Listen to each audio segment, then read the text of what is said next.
talking with Peter Barker, the chair of the Walker Cup this year at Cypress Point Club. Peter is the chair, and he's also a former president at Cypress Point. Peter, the event was last year in 1981. It's now 2025, so span there of about 44 years, 45. How did this event come back to Cypress? Well, it's a pretty simple story. First of all, the USGA goes out quite a long way in their venues. And after 1981, they had a string of outstanding venues and courses for the Walker Cup that they had in the United States.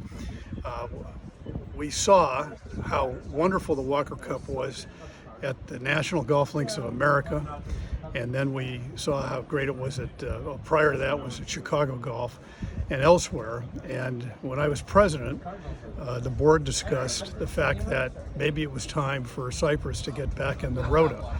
That was 9 years ago, and at that point, LA Country Club was hosting the Walker Cup, and Seminole was next up. And so we had a conversation with Mike Davis and told Mike that there would be a possibility if the USGA wanted to come back to Cypress Point that we would love to have it. We have had a number of college matches here in the interim. We had a sort of a redo of the match that also went very well.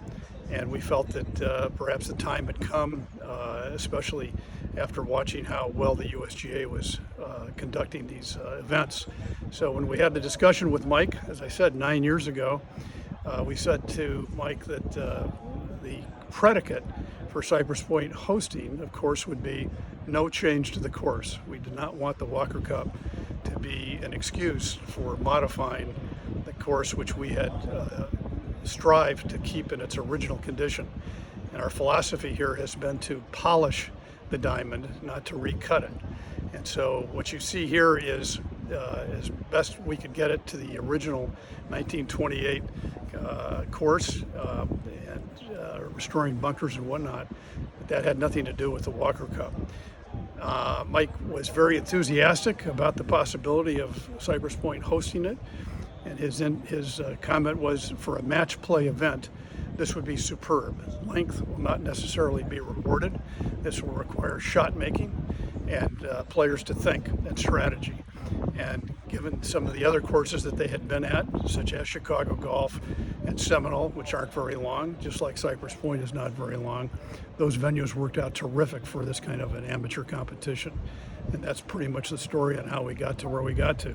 It was the next opening was 9 years from that conversation, and here we are now in 2025, about ready to host. Great, thank you. Thanks for having the event back, Peter.